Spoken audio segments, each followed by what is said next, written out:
नमस्कार, मैं हूं मिलिंद खांडेकर और आप देख रहे हैं साप्ताहिक सभा। साप्ताहिक सभा में इस सप्ताह हम चर्चा करेंगे कर्नाटक के बारे में। देश में कांग्रेस की कुल जमा 3 सरकारें बची है।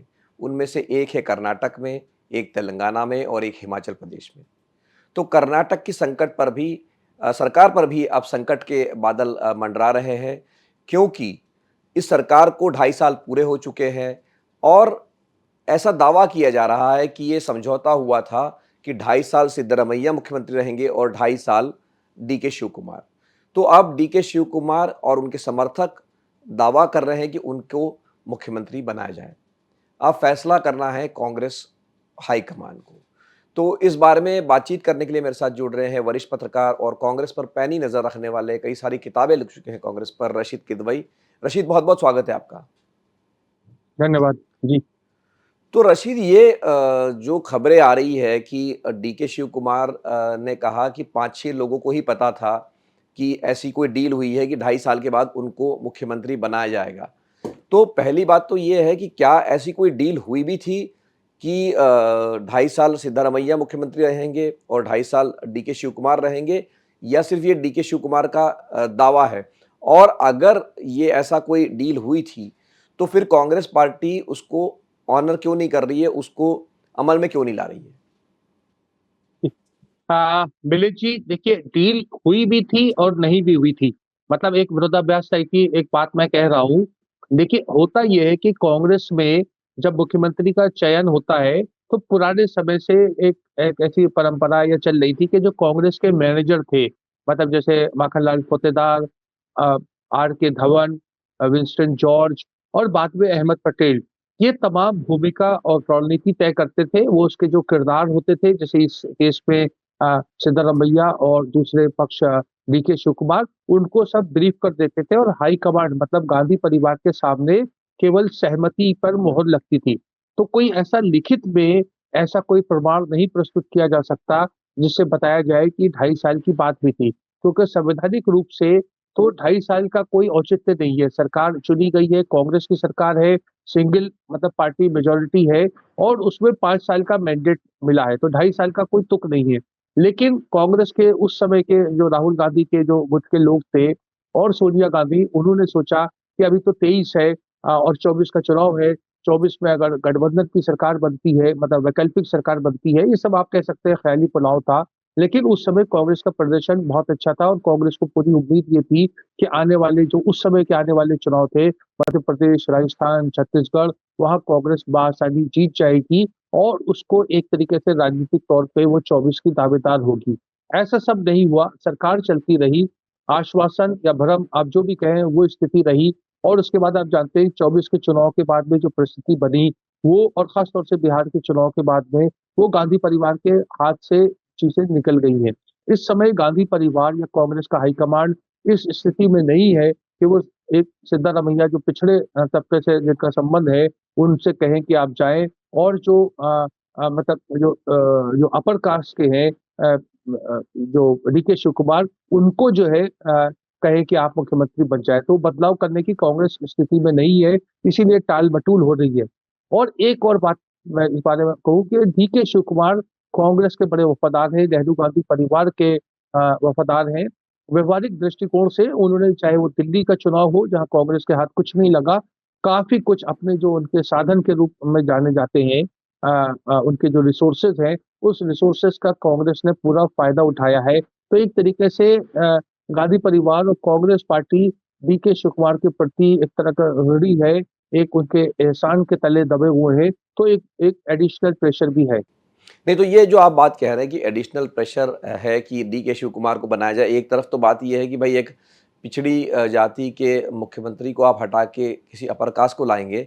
लेकिन दूसरी बात तो ये भी है ना रशीद कि जो चुनाव कर्नाटक में भी जीता था, उसमें भी डीके शिव कुमार ही नेता थे, अगुवाई कर रहे थे एक तरह से कैंपेन की। और दूसरी बात ये है कि वो हमेशा से वेटिंग में ही हैं। तो कांग्रेस क्या उनके साथ कोई न्याय करेगी या नहीं करेगी? ये सवाल मैं इसलिए पूछ रहा हूँ क्योंकि जो 2028 का चुनाव है वहाँ पर, तो उस वक़्त सिद्धारमैया की उम्र हो जाएगी 80 साल और इनकी उम्र अभी 62 साल है। तो क्या कांग्रेस चाहेगी कि सिद्धारमैया को कंटिन्यू किया जाए और अगली सरकार जब मतलब अगला चुनाव होगा तब उन्हीं के नेतृत्व में लड़ा जाए? मिलिंद जी, आपका प्रश्न बहुत उचित है, लेकिन इस समय कांग्रेस के मतलब ये उनके हाथ में नहीं है कि वो सिद्धारमैया को कहें कि वो छोड़ दें, पद छोड़ दें। सिद्धारमैया देखिए कांग्रेस के दरबारी राजनेता नहीं है, मतलब वो डीके शिव कुमार नहीं है, वो अजीत जोगी नहीं है, वो अशोक गहलोत नहीं है। आप अब अनेक नेताओं के वो कमलनाथ नहीं है, वो सचिन पायलट भी नहीं है। उनको ना हाईकमांड दिल्ली तलब कर सकती है। आपने देखा होगा पिछले 2.5 साल में वो सिद्धरमैया जी अपने समय से जब उन्हें प्रधानमंत्री से मिलना होता है, जब नीति आयोग की मीटिंग होती है, तब आते हैं और एक तरीके से औपचारिकता में वो मल्लिकार्जुन खड़गे से भी मिलते हैं, कभी नहीं मिलते हैं, जो कांग्रेस अध्यक्ष हैं और राहुल गांधी से भी वो ऐसा जो बाकी पुराने समय से जैसे नरेंद्र तिवारी के बारे में कहा जाता था कि न्यू दिल्ली तिवारी, मतलब हर समय वो दिल्ली की तरफ भागते थे जब उत्तर प्रदेश के मुख्यमंत्री थे। तो उस तरह की कांग्रेस की संस्कृति के सिद्धरमैया नहीं है क्योंकि वो जनता दल से आए हैं और उन्हें थोड़ा रख-रखाव रखा हुआ है।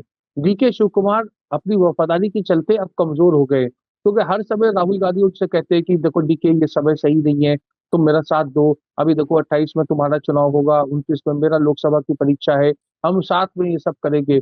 मतलब और डीके शिव कुमार ने एक एक आश्वासन राहुल गांधी को दिया कि मैं 29 में आपको प्रधानमंत्री के रूप में देखना चाहता हूँ। तो कुछ लोग उसकी भी दुहाई देते हैं कि देखिए अगर अगर आप राहुल गांधी को प्रधानमंत्री देखना चाहते हैं, तो अभी आप थोड़ा-सा त्याग और मतलब बलिदान करें। और लेकिन डीके शिव कुमार को पता है मिलिंद जी सबसे बड़ी समस्या ये है कि एमएलएज़ की राय-शुमारी नहीं की गई। एमएलएज़ की राय-शुमारी मई 2023 में भी नहीं की गई थी जब सरकार बन रही थी। अगर राय-शुमारी की जाती तो पता चल जाता कि किसके पास बहुमत है। और डीके शिव कुमार की सबसे बड़ी कमज़ोरी इस समय यही है कि कर्नाटक विधानसभा में डीके शिव कुमार के पास कांग्रेस के जो 140 सदस्य हैं उसमें बहुमत पर्याप्त बहुमत नहीं है। तो उन्हें हाईकमांड का एक तरीके से ब्लेसिंग और सहयोग चाहिए। नहीं तो ये बात बार-बार उठती रही है रशीद पिछले ढाई 3 साल से कि डीके शिव कुमार जो है वो बगावत कर देंगे जैसे शर्मा ने की असम में या एकनाथ शिंदे का उदाहरण हालाँकि वो कांग्रेस पार्टी में नहीं थे कि जैसे उन्होंने भी बीजेपी में चले गए वो शिवसेना को छोड़ के। तो क्या ये संभावना फिर बनती है अगर डीके शिव कुमार को जैसा कि आप कह रहे हैं कि अभी कांग्रेस डिस्टर्ब नहीं करना चाहती है वहाँ पर, तो क्या डीके शिव कुमार जेडीएस या बीजेपी से हाथ मिलाकर क्या वहाँ सरकार बना सकते हैं, बगावत कर सकते हैं कांग्रेस से या नहीं करेंगे? जी देखिए, ये तमाम चीज़ें डीके शिव कुमार के विवेक के ऊपर निर्भर करता है। डीके शिव कुमार से बहुत से लोग टच में हैं और वो अभी तक सैद्धांतिक रूप से कांग्रेस से जुड़े हुए हैं। उनका कहना है कि वो कांग्रेस छोड़ के नहीं जाना चाहते क्योंकि उनका एक सोनिया गांधी से, राहुल गांधी से, प्रियंका गांधी से एक एक अपना एक पर्सनल रेपो है। प्रियंका गांधी तो जहाँ तक मेरी जानकारी है खुल के कह रही है कि डीके शिव कुमार को जितनी जल्दी हो सके मुख्यमंत्री बनाओ। आपको ध्यान होगा कि प्रियंका गांधी सचिन पायलट की भी उतनी पक्षधर थी। लेकिन किसी कारणों से प्रियंका गांधी की बात नहीं मानी गई उस समय भी। तो अभी डीके जो है देख रहे हैं दरअसल एक फ़ॉर्मूला जो बन के आ रहा है, वो ये है कि कांग्रेस हाईकमांड और सिर्फ सोनिया गांधी ये कह सकती हैं, सिद्धारमैया से कहें कि आप मुख्यमंत्री बने रहें, बजट पेश करें और मार्च में आप स्वेच्छा से त्यागपत्र दें और त्यागपत्र देके उम्र के आधार पे और फिर डीके शिव कुमार को चुना जाए। लेकिन क्या ये सोनिया गांधी कहेंगी? क्या सिद्धारमैया मानेंगे? इसमें और एक सबसे बड़ी अड़चन की बात ये आ रही है अभिजीत जी कि कर्नाटक में कम से कम 2-3 परमेश्वरन है, एमबी पाटिल है और 2-3 और भी दावेदार हैं। कुछ लोग तो खरगे जी का भी नाम लेते हैं। खरगे जी भी चाहते हैं कि ये सब एआईसीसी छोड़ो और वहाँ राज्य का मुख्यमंत्री बन जाओ। तो इस तरीके से जो दूसरे लोगों की दावेदारी है और जातीय आधार पे है, कोई दलित है, कोई पिछड़ा है, कांग्रेस के 2 मुख्यमंत्री वैसे ही अपर कास्ट के हैं मतलब अ, हिमाचल के और तेलंगाना के।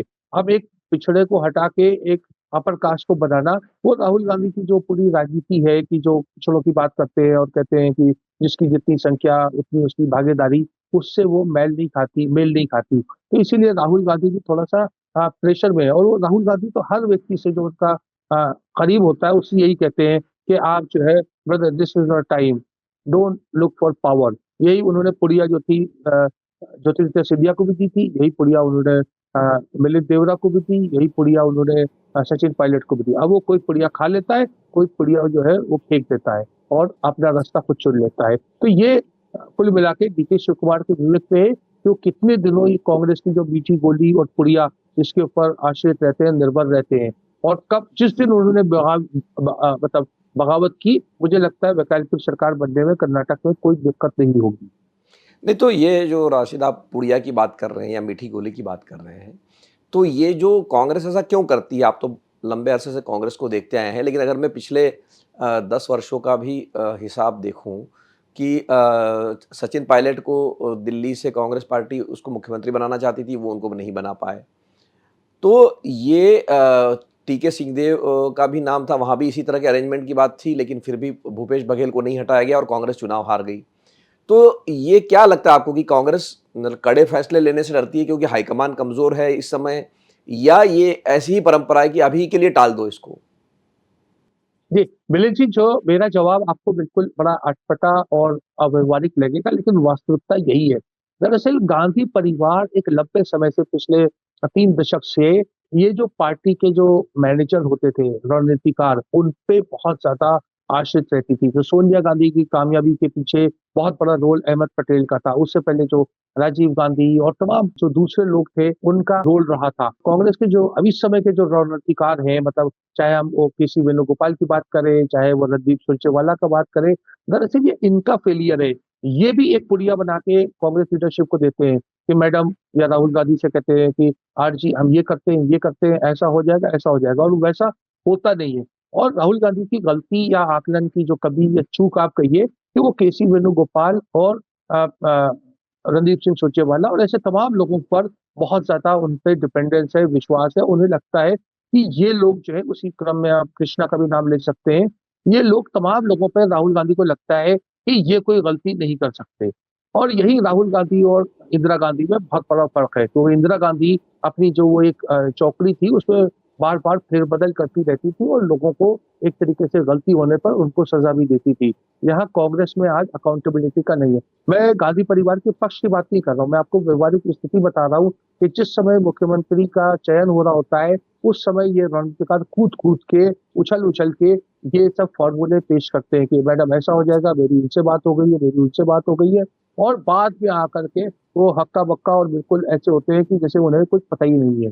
तो ये बात जो है, ये कांग्रेस की अंदर की बात, ये बाहर की जनता को पता नहीं है कि कांग्रेस के जो जो जो कर्ता-धर्ता हैं, जो रणनीतिकार हैं, वो बहुत ही ज़्यादा मतलब निकम्मे और बेबस भी हैं।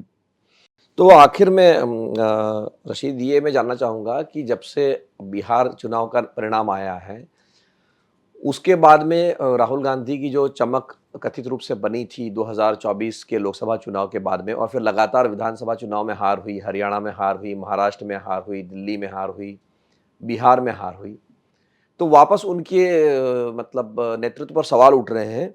तो ये आप क्या देखते हैं कि अब जो है राहुल गांधी की पॉलिटिक्स कहाँ जा रही है? मतलब उन पे जो सवाल उठ रहे हैं, और अगले साल अब जो चुनाव, 2 च चुनाव जो मैटर करते हैं कांग्रेस के लिए, वो है एक असम है और एक केरल है। तो वहाँ क्या कांग्रेस कुछ कर पाएगी, या बस इस प्रतीक्षा में रहेगी कि नहीं कभी हमारी लॉटरी लग जाएगी तो सरकार बन जाएगी वाली बात मिलिंद जी, आपकी इजाज़त हो तो एक छोटा-सा किस्सा सुना दूँ। हुआ यूँ है? जी। कि 1989 में जो मोतीलाल वोरा मध्य प्रदेश के मुख्यमंत्री थे, तो कांग्रेस चुनाव हार गई। तो वोरा जी ने नैतिक ज़िम्मेदारी लेकर के त्यागपत्र दिया, उन्होंने चिट्ठी में लिखा और कहा कि मैं इसकी पूरी नैतिक ज़िम्मेदारी लेता हूँ। अब वो बात राजीव गांधी तक पहुँची। राजीव गांधी के मैनेजर ने उनको कान में फुसफुसा दिया कि देखिए, नैतिक ज़िम्मेदारी की बात मत करिए, क्योंकि अभी लोकसभा का चुनाव है और सब नैतिक ज़िम्मेदारी आपकी हो जाएगी।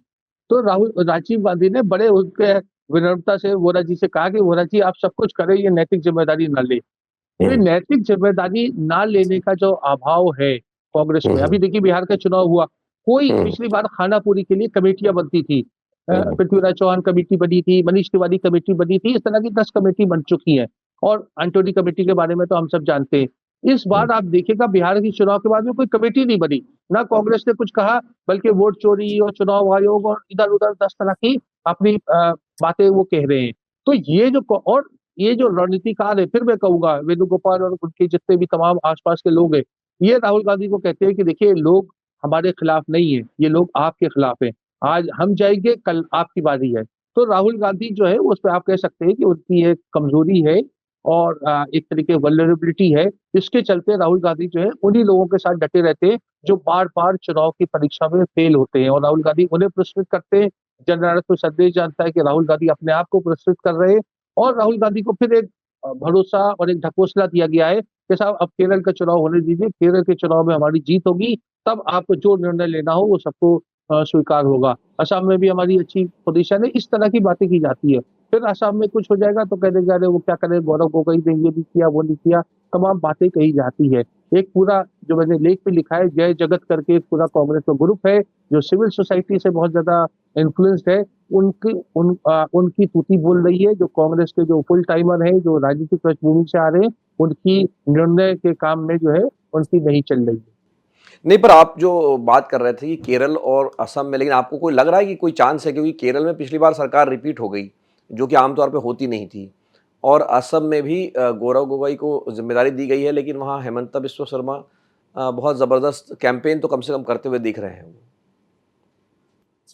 जी, जी। देखिए, वो केरल का चुनाव तो कांग्रेस का खुद मतलब अपने हाथों ही हारेगी, क्योंकि अगर हारी तो क्योंकि जिस तरीके से आप देख रहे हैं शशि थरूर को हैंडल किया जा रहा है या उसके पूरे मामले को या वहाँ चेहरे को लेकर के एक एक पूरी समस्या है, कांग्रेस का वहाँ मजबूत जनाधार है। कांग्रेस अपने जो है, जो यूडीएफ के जो अलायंस पार्टनर्स हैं, उनकी नहीं सुन रही है। तो तमाम वहाँ के ऊपर बहुत सारी समस्याएँ आ रही हैं और समय बहुत कम है। असम में आप जैसा कह रहे हैं, असम में बहुत मुश्किल है, अगर कांग्रेस जीत गई तो ये बड़ी हैरानी की और बड़ी मतलब एक तरीके से कांग्रेस को सुखद एहसास होगा। लेकिन देखिए, एक समझदार व्यक्ति अपना आकलन हमेशा ज़ीरो से शुरू करता है। कांग्रेस में इस समय आकलन 100% से शुरू होता है। अच्छा ये तो हम हो जाएँगे और फिर करेंगे। इसीलिए मैंने कहा कि जो ख़याली पुलाव पकाए जाते हैं उसको जो था यथार्थ के धरातल पे नहीं आकलन उसका होता है और हमेशा मतलब एक चीज़ है कि हम इलेक्शन कमीशन को तो हमेशा दोषी करार दे ही सकते हैं। हाँ, पर वो उससे बात बनती नहीं कि आप चुनाव आयोग को दोष देकर मुक्त हो जाएँ। तो इस बातचीत के लिए बहुत-बहुत धन्यवाद।